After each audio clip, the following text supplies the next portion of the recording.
Hello, hello mes love, hello, hello mes reines, j'espère que vous allez bien. Alors, bienvenue dans cette nouvelle vidéo. Voilà, je sais, ça fait un moment, voilà, que je n'ai pas fait de vidéo et voilà, je m'en excuse, mais j'ai pas trop le temps, mais j'essaie vraiment d'avoir beaucoup de temps pour vous aussi. Voilà, parce qu'il faut que j'ai aussi, je suis en train de travailler actuellement sur ma vie, sur certains aspects de ma vie. Voilà, parce que il est important de travailler sur les différents aspects de sa vie. C'est ce qui permet à ce qu'on devienne une meilleure personne et une personne épanouie. Et une personne qui est épanouie peut rendre d'autres personnes épanouies.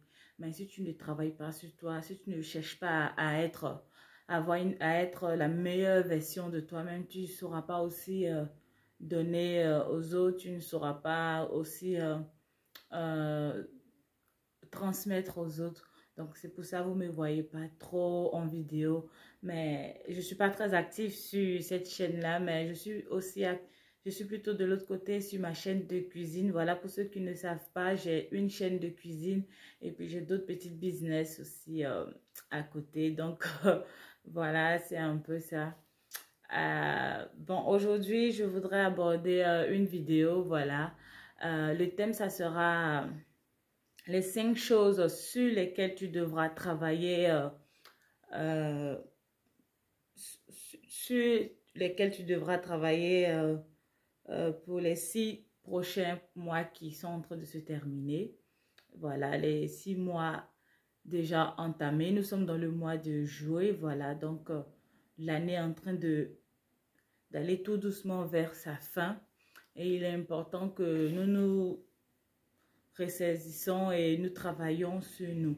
Voilà, parce qu'en début de l'année, on avait fixé plein d'objectifs et je sais que beaucoup jusqu'à présent n'ont jamais débuté. Voilà, d'autres ont dit qu'ils allaient commencer les cours d'anglais, ils n'ont jamais acheté de livre d'anglais ou soit ils l'ont acheté, mais ils ont juste regardé là 2, 3 pages et puis ils ont refermé le livre. D'autres ont dit qu'ils allaient travailler sur la colère, voilà, mais jusqu'à présent, ils font pas vraiment d'efforts pour travailler là-dessus.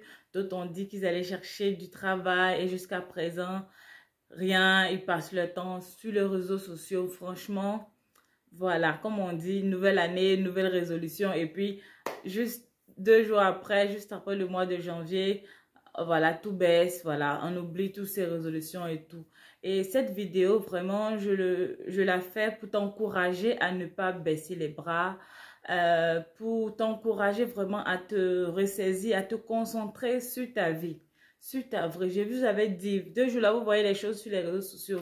Je vous l'avais dit dans mes précédentes vidéos que arrêtez de suivre les gens sur Internet, vos soi-disant influenceurs et quoi. Ce sont des gens qui vivent, en fait, une vie qu'ils aimeraient rêver. Mais en fait, quand tu vis, quand tu rêves à une certaine vie, il y a beaucoup de travail à faire d'abord pour pouvoir avoir cette vie. Il ne faut pas venir sur les réseaux sociaux pour montrer que tu as cette vie, alors qu'en réalité, tu es quelqu'un de broke, tu es quelqu'un de cassé. Et quand tu ne travailles pas sur toi, tôt ou tard, ça va finir par rejaillir. Je vous avais fait une vidéo sur la discrétion.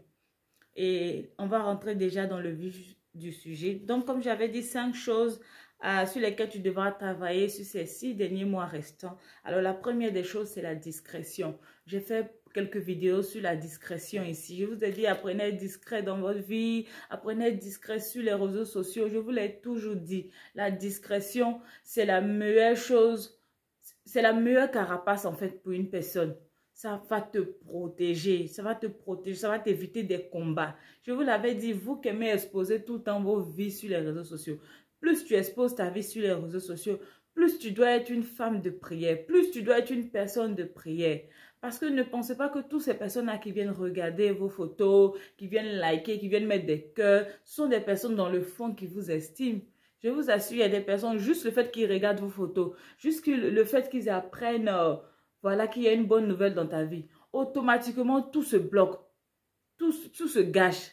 Il Il y a des personnes qui sont remplies de mauvaises ondes. Il y a plein de cancans-reins, des sorciers sur les réseaux sociaux. Des gens qui ne veulent pas voir des gens évoluer. Je vous l'avais dit ici. Apprenez à être très discret. Je ne sais pas qu'est-ce que vous avez à montrer vos vies sur les réseaux sociaux, à montrer vos enfants, à montrer vos maris, vos épouses. Je ne sais pas. Je ne comprends vraiment pas. Vous faites des dots ostentatoires. Vous voulez prouver quoi à vos copines? Vous voulez prouver quoi aux gens? Je ne sais pas, apprenez à avoir une vie de discrétion. Moi, je connais une dame ici, d'origine africaine, qui va tout le temps aux États-Unis. Son mari aussi, c'est un homme vraiment, un homme bien posé, qui a beaucoup d'argent. Hein? Un riche tonton, comme on dit, d'origine aussi africaine, mais il est aussi européen. Ils ont fait le mariage tranquille, 10 personnes, les amis. Je dis bien 10 personnes. 10 membres de la famille, tranquille. Ils ont fait le mariage à la maison, ils ont déplacé le maire, voilà, ils ont fait le truc vraiment très simple. Elle était habillée simplement, elle était belle, son mari aussi chic. Une très belle femme, je vous le dis, grande, très belle. Son mari aussi, un joli monsieur grand. Ils ont fait les trucs dans la discrétion. Est-ce qu'ils ne se sont pas mariés? Dites-moi, est-ce qu'ils ne se sont pas mariés? Qu'est-ce que vous... Je ne sais pas pourquoi vous êtes si influençable que ça. Apprenez à travailler sur ça aussi. Vous êtes tellement influençable. Vous voulez tous des dots avec des tenues venant des pays voisins, des tenues venant des pays anglophones. Voilà, il faut qu'on vous voie. Vous avez aussi porté la robe de tel styliste. Non, ce styliste, ça, il est en vogue. Il faut que c'est lui qui fasse ma tenue. Écoutez, ce n'est pas parce qu'on a les moyens qu'on doit faire toujours des choses grandes. Ça doit être révolu, ça, maintenant. Ça doit être révolu. Vous remarquez pas que plus vous faites des choses grandes, vos mariages, à peine 2 ans, à peine 3 ans, à peine 5 ans, à peine 10 ans, ça ne dure pas. Ça ne dure pas. Vos maris qui étaient des hommes doux, attentionnés, deviennent des hommes violents, des hommes alcooliques, deviennent des hommes infidèles. Vous remarquez pas. En fait, vous voyez pas le lien. Parce que vous pouvez pas, je ne sais pas comment on le dit, vous n'êtes pas des femmes qui... En fait, vous vous dites prieuses, mais vous n'êtes pas des femmes sages, en fait. Vous n'êtes pas des femmes sages. Vous exposez tellement vos vies sur les réseaux sociaux que ça finit, votre bonheur finit par se transformer en malheur. Donc, il est important, franchement, ces 6 derniers mois qui arrivent là, travaille sur ta discrétion. Travaille sur ta discrétion. Éloigne-toi des réseaux sociaux un peu. Voilà, il y a des réseaux sociaux qui sont de la distraction. La dernière fois, on m'a montré un cuisinier là sur TikTok. Je suis allée regarder un de ses menus. J'ai beaucoup apprécié. On m'avait envoyé le lien. Je dis, ah, je vais cuisiner ça ce soir. Je vous assure, les amis, je n'ai plus cuisiné le menu que j'avais vu là. Parce que quand je suis arrivée sur sa page, je me suis mise à regarder. J'ai passé plus d'une heure sur le TikTok du monsieur. Quand je suis sortie de cela, j'ai attrapé ma tête. J'ai dit, oh Seigneur, oh Seigneur. J'ai fait plus d'une heure en train de regarder un TikTok de quelqu'un. Pourtant, j'ai beaucoup de choses à faire. J'ai fini par faire juste une petite pizza qu'on mange. Parce que j'étais sur TikTok. Et je me suis repentie pour ça. J'ai dit, ah non, je peux pas accepter ça. Une heure et quelques sur la page de quelqu'un. Pourtant, j'ai des aspects de ma vie qui sont encore en suspens, je n'ai pas encore fini de travailler là-dessus. Vous voyez? Donc, c'est des choses, franchement, des choses qui prennent de notre temps. Ça prend de notre énergie et c'est inutile. C'est vraiment inutile. Donc, désactivez un peu ces différents réseaux sociaux-là qui vous mettent dans la distraction, qui vous empêchent d'évoluer. Désactivez ça pendant un moment. Et puis, restez dans votre discrétion. Apprenez à être discrétion, de ne voir pas... Ça fait un moment, ceux qui ont ton numéro, ils vont t'appeler, ils vont t'envoyer un message. Ah, comment tu vas? Ça fait longtemps, on ne t'a pas vu. Ah oui, je suis là, voilà, je suis là. Je suis un peu occupée, c'est pour ça. Voilà, c'est tout. Soyez discret dans vos vies. Apprenez à être discret. Les gens qui doivent savoir des choses de vous, c'est les membres de votre famille. Et même encore, dans les membres de la famille encore, apprenez à distinguer à qui il faut parler, à qui et il ne faut pas tout dire. Parce qu'il y a des gens aussi qui rapportent beaucoup. Donc, travaillez sur votre discrétion. Travaillez sur votre discrétion, que ce soit sur les réseaux sociaux, dans votre vie de tous les jours, au boulot, travaillez sur la discrétion. Alors, la deuxième des choses qu'il faudra travailler, sur laquelle tu devras travailler, c'est ton estime de soi. Quand on dit qu'on s'aime, quand on dit qu'on on veut se donner de la valeur, il y a des choses dans lesquelles on ne rentre pas dedans et il y a des choses qu'on n'accepte pas. Tu vois, tu dois avoir des principes et des valeurs. Tu ne peux pas prétendre t'aimer puis accepter que voilà, des gens qui rentrent dans ta vie te fassent certains agissements vis-à-vis de toi et puis tolérer. Ah non, non, non, non, non, non, non. Il y a certaines choses qu'on tolère, mais il y en a qu'on ne tolère pas. Tu ne peux pas accepter tout et n'importe quoi. Il ne faut pas juste venir devant les gens, devant les réseaux sociaux, faire des photos aguichantes, dire voilà, je m'aime, j'ai la confiance en moi. Voilà, voilà, voilà. Non. Quand tu te regardes devant le miroir, est-ce que tu t'apprécies vraiment? Hein? Fais ce test, regarde-toi devant la glace de ta salle de bain. Dis-toi, regarde-toi vraiment. Est-ce que tu t'apprécies vraiment? Est-ce que la personne que tu vois là, le reflet que tu vois là, est-ce que c'est ce que tu aimes? Est-ce que c'est véritablement ce que tu aimes? Si c'est ce que tu aimes, ok. Mais si c'est des choses que tu n'aimes pas, il faut travailler. Il faut travailler à vraiment à polir ces choses-là, à changer. Par exemple, si tu te trouves trop grosse, tu peux commencer à faire du sport. Le faire du sport, c'est pas forcément aller à la salle de sport, aller soulever des poids, non. Même le fait de marcher 15 minutes, aller et retour comme ça dans sa ruelle. Se lever tous les matins, aller faire 30 minutes de marche, 1 heure pour celles qui sont plus endurantes, tout ça. Ça va beaucoup changer les choses dans ta vie. Déjà en une semaine, tu vas voir ton souffle va s'améliorer. Tu vas voir que tu vas perdre du ventre, tu vas perdre un tout de taille. Tu vas voir, tu vas commencer à... Tu vas voir des aspects positifs de la marche. Hein, tu vas voir que ton niveau de stress va vraiment baisser. Voilà, tu seras moins stressé. Tu vas avoir même des idées. Parce que quand tu marches, tu te balades, tes yeux voient des choses et tu découvres des choses. Voilà, ça te donne des idées aussi. C'est très important. Quand on dit qu'on s'aime, on fait attention à son alimentation aussi. On fait attention aux gens qui rentrent dans notre vie. Vous laissez tout le monde rentrer dans votre vie. Ce n'est pas normal. Ce n'est pas normal. Quand on dit qu'on s'aime aussi, on ne vagabonde pas sexuellement avec n'importe qui. Vous êtes tout le temps avec plusieurs partenaires. 1, 2, 3 partenaires. Avec un mari, 1, 2, 3 cailloux à côté. Je ne sais même pas d'où ça sort, toutes ces expressions du serpent ancien. Là. Oui, parce que ça, c'est les expressions du serpent ancien. C'est lui qui met ça dans vos têtes. Que vous devez avoir 2, 3 partenaires. Non, tu n'as pas besoin de tout ça. Tu n'as pas besoin de tout ça. Si tu as vu que si tu as eu à faire à avoir de mauvaises relations, ça n'a pas marché. 1, 2, 3. Arrivé au moment où tu stoppes. Tu fermes les jambes. Et puis tu fermes les jambes et tu apprends à beaucoup observer.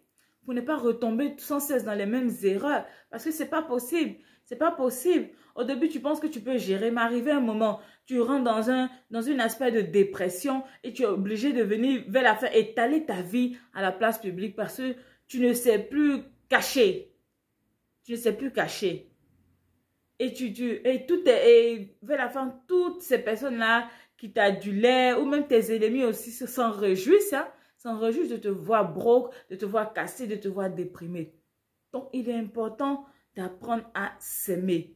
Aimez-vous réellement. S'aimer, ce n'est pas seulement porter les vêtements de marque, voilà, d'aller dans les grands coins. S'aimer, c'est vraiment prendre soin de soi, prendre soin de sa peau, faire attention à la personne, aux gens qui rentrent dans sa vie, se cultiver, c'est tout ça s'aimer. C'est tout ça s'aimer.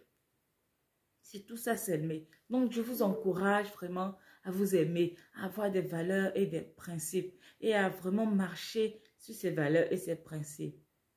Il y va vraiment de votre épanouissement. Alors, la troisième des choses, avant d'arriver à la troisième des choses, s'aimer, c'est aussi guérir de ses blessures. J'ai fait une vidéo sur les 5 blessures qui vous empêchent d'être vous-même. Ne négligez pas cette vidéo-là. Allez acheter le livre de Lise Bourreau, je crois. Je ne sais plus, Lise Monroe ou quoi. Voilà, j'avais fait une vidéo sur les 5 blessures qui vous empêchent d'être vous-même. Allez-y voir, j'ai présenté un livre. Allez-y l'acheter. Le livre, il coûte vraiment pas cher. Avec moins de 10 000 francs, vous l'avez. Ici, en Belgique, moins de 12 €, vous avez le livre. Vous allez apprendre beaucoup de choses sur vous, sur l'état de votre cœur. J'ai une amie qui me disait, il n'y a pas très longtemps de cela, on était allés dîner ensemble et on parlait un peu de la toxicité, de la famille, voilà, de la toxicité dans le couple. Voilà, elle nous racontait qu'elle avait eu une maman toxique depuis l'enfance, vraiment une maman très toxique. Et elle a grandi vraiment dans ça et elle parlait, que maintenant elle est vraiment sortie de cela avec la prière, avec les livres. Elle a même cité le livre aussi, Les 5 blessures qui empêchent d'être soi-même. Et elle me disait que tellement elle a vraiment duré dans ça, ça fait que pendant son adolescence, lorsqu'elle rencontrait des gens qui étaient un peu sympas avec elle, directement elle s'accrochait aux gens. Tu vois, comme on dit en Côte d'Ivoire, tu charges amitié. Voilà, elle aimait charger les amitiés. Des gens même qui étaient même pas, qui étaient pas, qui étaient personnes qui n'étaient pas bien pour elle. Mais elle s'accrochait à ces personnes-là. Elle s'accrochait à ces fausses amitiés-là. On lui faisait même du mal. Ses amis même, elle la torpillait, elle la méprisait. Mais elle s'accrochait parce que elle voulait tellement de l'affection et ça fait qu'elle est tombée dans des mauvaises relations. Elle allait de mauvaises relations en relations. Mais maintenant qu'elle a guéri de tout ça là, je vous assure, c'est les gens même qui la cherchent. Souvent son téléphone est fermé. On dit mais qu'est-ce qu'il y a? On ne te voit pas. Vous voyez, elle a une vie maintenant très discrète. Elle est dans son coin. C'est les gens qui cherchent à la rencontrer. Mais pourtant avant c'était elle qui était toujours chez les gens. Tellement elle voulait recevoir de l'affection. Vous voyez ce que ça peut entraîner? Ça peut entraîner les blessures. Tu rejettes tellement de l'affection que le premier venu là, le premier porc, le premier chien qui s'approche de toi net, tu dis, ah oui, j'ai trouvé mon mari. Ah oui, j'ai trouvé l'homme de ma vie. Pourtant, il y a des signes, il y a des red flags. Tu vois même que c'est un gars, c'est pas vraiment ça. Mais tu as accroché, oh, c'est mon mari, c'est mon mari. Tout ça, ce sont les blessures qui font ça. Donc, il faut vraiment travailler à guérir de ces blessures. Alors, la troisième des choses, c'est apprendre, c'est à travailler, à perfectionner son talent. Voilà, apprenez à perfectionner votre talent. Dieu nous a tous donné des talents. Hein. À certaines personnes, il en a donné plusieurs talents. À d'autres, il en a donné un seul. D'autres, il en a donné 2. D'autres, il en a donné 5. Voilà, on a tous reçu au moins un talent de Dieu. Voilà, mais souvent nous ne le savons vraiment pas. Moi, comme ça, je ne connaissais vraiment pas mon talent avant. Et on n'a pas l'habitude de dire, quand tu ne connais pas tes talents, demande à ton entourage dans quoi est-ce qu'il te trouve bien et tout. Qu'est-ce qu'il voit dans quel domaine tu pourrais exercer et tout. Mais moi, je n'ai pas fait ça. Moi, j'ai juste demandé dans la prière à Dieu. J'ai dit, Seigneur, je t'en supplie, révèle-moi mon talent. Parce que j'ai lu ta parole, j'ai vu que à certains, tu en as donné plusieurs, d'autres, tu en as donné un. Donc, je ne connais vraiment pas mon talent. Au moins, révèle-moi mon talent. Révèle-moi mon talent, voilà. Révèle-moi mon talent, s'il te plaît. Quel est mon talent? Et peut-être quel est mon talent? J'aimerais savoir quel est mon talent. Et j'aimerais aussi vraiment faire partie de ces personnes à qui tu as donné plusieurs talents. Je t'en supplie, Seigneur, révèle-moi mon talent. Et c'est une prière que je faisais tout le temps. Seigneur, montre-moi mon talent. Seigneur, montre-moi mon talent. Et je vous assure, il m'a vraiment montré mon talent. Et comment il te montre ton talent? Il commence à mettre ton regard sur des choses que tu apprécies énormément. Tu vois, des choses sur lesquelles tu pourrais passer des heures à regarder. Et c'est comme ça que tu découvres ton talent. Tu vois, tu dis, ah, mais j'aime bien ce truc et je vais me lancer là-bas. Et tu pars et tu vois que tu commences à te perfectionner un peu. Tu te rends compte qu'effectivement, c'était le talent que Dieu t'a donné qui était là. Voilà, c'est souvent comme ça. Et puis après, tu découvres d'autres choses. Tu te découvres à monter un meuble, tu te découvres à cuisiner, tu te découvres à savoir parler aux gens, tu te découvres à savoir faire les cheveux, tu découvres que tu sais faire les ongles. Voilà, je dis plein de choses comme ça, mais voilà, tout ça, ce sont des talents, ce sont des domaines, voilà, que Dieu nous a donné. Donc, si tu connais vraiment ton talent, travaille sur ton talent, travaille à perfectionner ton talent. Ne laisse pas ces mois-là passer comme ça sans que tu n'aies travaillé sur ton talent. Je t'en supplie. Il ne faut pas qu'on rentre en 2025 encore et puis tu dises, ah non, cette année-là, je vais encore faire. Non, considère que déjà, il ne faut pas que cette année finisse sans que toi, tu aies travaillé sur tes talents. Non, tes talents seulement, tu dois travailler sur tes talents. Et toi qui ne connais pas ton talent, fais aussi cette prière-là, voilà, demande au Seigneur vraiment, de tout ton cœur, franchement. Fais même une petite offrande pour ça. Seigneur, voilà, je veux vraiment connaître mon talent. Et demande à ton entourage, voilà, aux gens qui t'estiment bien. Dans quoi vous me trouvez que je suis bien? Pose-leur aussi la question. Ensuite,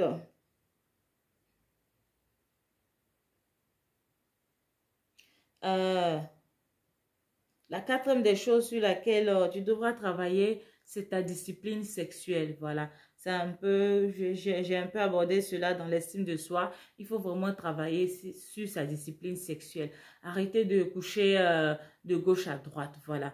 Si tu n'as pas un partenaire vraiment sérieux, un homme qui veut aller avec toi jusqu'au mariage, il faut fermer tes jambes. Non, tout simplement, il faut fermer tes jambes. Faut pas essayer même de non, on va aller chez lui, juste on va regarder juste un petit film. Non, faut éviter ce genre de choses, tu vois. Il est dit dans un verset de la Bible que ne donnez pas vos perles au porceau. Et beaucoup parmi vous, vous donnez vos perles au porceau. Vous donnez vos perles à des porcs, à des salopards, à des hommes qui ne sont pas responsables, à des pervers narcissiques, à des aspirateurs d'étoiles. Vous leur donnez votre cœur. Je ne sais pas, hein, mais je n'ai vu nulle part dans la Bible où il s'est dit, femmes, aimez vos maris. Ils ont dit, mari, aimez vos femmes. Vous donnez vos cœurs, vous donnez votre amour à des gens vraiment qui n'en valent pas la peine.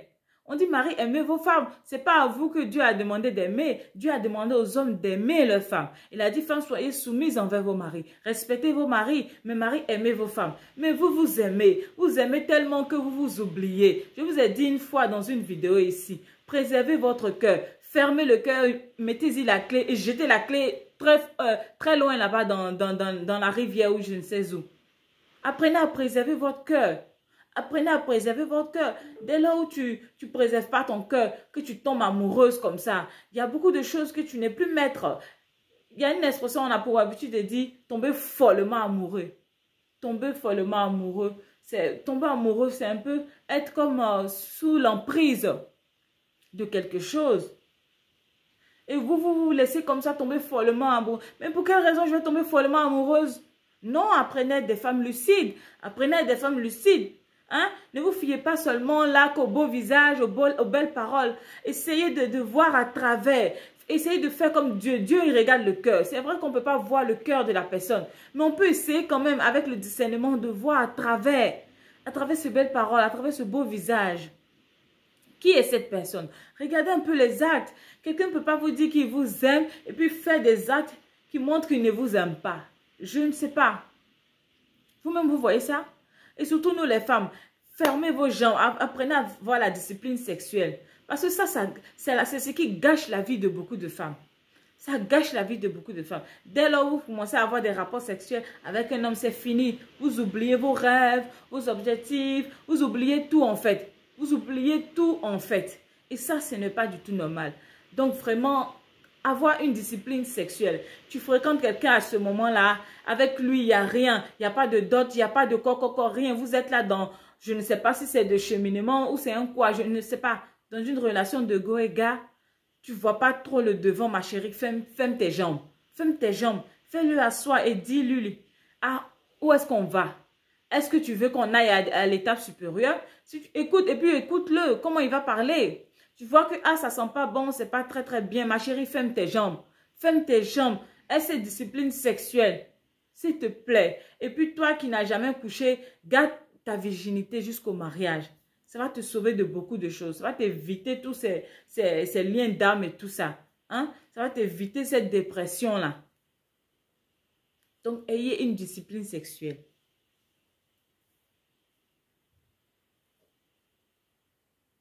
Et la cinquième des choses sur laquelle tu devras travailler sur ces 6 mois restants, c'est travailler ton niveau spirituel. Oui, travailler ton niveau spirituel, c'est-à-dire cultiver une vie de prière. C'est quoi ta vie spirituelle? C'est quoi ta vie de prière? Est-ce que tu as vraiment une vie de prière? Est-ce que tu as vraiment une vie de prière? Es-tu un bébé spirituel ou es-tu un chrétien affermi dans sa foi? Il faut vraiment travailler à sa vie de prière. Hein? Toi, on continue à te poursuivre les nuits. Toi, tu continues à avoir peur quand tu es toute seule. Ce n'est pas normal. Ce n'est pas normal. Il y a beaucoup de choses qui ne sont pas normales. Hein? Tu continues encore à avoir des maris de nuit et tout ça. Ce n'est pas normal du tout. Tu dois travailler sur ta vie de prière. Tu dois travailler sur ta vie de prière. Et comment travailler sur sa vie de prière? La première chose à faire, c'est de lire la parole de Dieu. Oui, il faut lire la parole de Dieu. Vous ne lisez pas la parole de Dieu. Vous faites qu'écouter vos hommes de Dieu. Écoutez vos hommes de Dieu, les aduler. Ah oui, l'homme de Dieu a dit. Mais que dit la parole de Dieu? Si tu veux véritablement connaître Dieu, c'est dans sa parole. C'est dans sa parole. Pas quelque part d'autre, c'est dans sa parole. Tu dois cultiver cette vie de prière. Lis ta Bible. Hein? T'organiser à lire ta Bible. Soit tous les matins, soit tous les soirs. Il faut t'organiser, franchement, à lire ta Bible chaque jour. Tu vois? Tu dois lire un livre. T'organiser à lire un livre de la Bible chaque semaine. C'est très important. Écouter aussi des enseignements bibliques. Écouter aussi des enseignements bibliques, écouter des louanges, des adorations, voilà, des vrais chantres, hein, pas de vos chantres là, qui mettent des faux cils comme ça, qui mettent des cheveux bizarres, qui lorsqu'on écoute les chansons même, bon, moi-même je les écoute même pas, mais tu sais même qu'on ne peut pas prier avec. Des vrais chantres, des gens qui te permettent de rentrer dans la présence de Dieu. Il est important que tu travailles sur ta vie de prière. Il ne faut pas seulement venir tous les jours dire, ah, Seigneur, vraiment, bénis-moi, protège-moi, amen. Non. Il faut vraiment que tu apprennes à travailler sur les aspects de ta vie. Je vous avais encouragé à prendre un bic et à acheter un cahier. Écrivez les aspects de vos vies que vous voulez améliorer. Et faites des prières par rapport à ça. Seigneur, je veux perdre du poids. Aide-moi à perdre du poids. Donne-moi la force à perdre du poids. Seigneur, je veux lire des livres. Mais je ne sais pas, mais quand j'ouvre un livre, tout d'un coup, j'ai la paresse. Seigneur, je t'en supplie. Donne-moi la force de pouvoir lire la Bible. Donne-moi la force de pouvoir lire des livres. Chasse de moi la procrastination. Chasse de moi la paresse. Voilà, ça, c'est des prières formulées. Et puis, apprenez aussi à la gratitude. Oui, rendez grâce à Dieu pour tout ce qui vous arrive. Oui, Seigneur, je te dis merci. Je te rends grâce pour tout, car tout concourt au bien de ceux qui t'aiment, Père éternel. Et je sais que tu fais tout pour mon bien. Mais ce n'est pas parce que l'Éternel fait tout pour ton bien que ça veut dire que tu es dans une relation toxique, que tu dois rester dans cette relation toxique. Hein. Attention, hein, voilà. Il ne faut pas mélanger les choses. Donc, la cinquième des choses, voilà, c'est travailler ton niveau spirituel, avoir une vie de prière, c'est très important. Donc, je récapitule vite. Les 5 choses sur lesquelles tu devras travailler les 6 mois restants, c'est la discrétion, 1, l'estime de soi, 2, la troisième des choses, travailler à perfectionner son talent. La quatrième des choses, apprendre à discipliner sa vie sexuelle. Et la cinquième des choses, c'est travailler son niveau spirituel. Voilà. Travaille sur ces points-là et tu verras que tes 6 derniers mois seront une année vraiment extraordinaire. Voilà. Vous savez, il y a quelque chose qui me vient tout de suite. Dans le livre d'Esther, c'était dit que Esther s'est préparée. Elle s'est préparée avant d'aller à la rencontre du roi Assyrus. Elle s'est préparée, elle a mis des arômes sur elle, s'est préparée pendant une année, elle a mis elle a fait des jeûnes, voilà. Et quand je lisais ça, je me suis dit, waouh, je peux aller rencontrer un roi, on fait tout ça en jeûne et tout, waouh, vraiment, elle y tenait, elle voulait vraiment que tout soit parfait. Elle voulait vraiment remporter ce prix-là, si je peux dire comme ça. Elle voulait vraiment être sélectionnée. Et elle a fait beaucoup de sacrifices. Et c'est un peu comme ça, comme Esther, que nous devons faire. Lorsqu'il y a des choses qui te tiennent à cœur, tu dois apprendre à faire beaucoup de sacrifices. Beaucoup de sacrifices. C'est-à-dire peut-être même veiller les nuits. Voilà, pour lire des livres, veiller des nuits pour apprendre des choses. On doit apprendre à faire des sacrifices. Voilà, elle a eu une année pour faire plein de sacrifices. Mais toi, il te reste 6 mois, voilà. Et c'est pas pour te stresser, hein. Voilà. Non, mais dès aujourd'hui, tu peux déjà commencer tout doucement ta discrétion, commencer à fermer ta bouche, voilà, arrêter de, quand tu te retrouves avec tes copines, elles te posent des questions, ah, mais c'est comment? Et ton gars, tu dis, oui, ça va, tout va bien. Voilà, ça, c'est comme ça qu'on commence la discrétion. Quand on te pose des questions sur ta famille, tu dis, oui, tout va bien, merci. Tu dis pas, non, hier on était ici, oui, mon fils même il a ça, oui, ma fille même elle a ça, non, mon mari même, non. Oui, tout va bien, merci, tout va bien, oui, tout se passe bien. Commence dès aujourd'hui comme ça, avec tout ça, petit à petit, et apprends à faire des sacrifices pour que ton année se termine vraiment en beauté, pour que tu puisses voir des choses évoluer dans ta vie. C'est très important. Alors, je te souhaite une très bonne journée. Bye bye. N'oublie pas de t'abonner.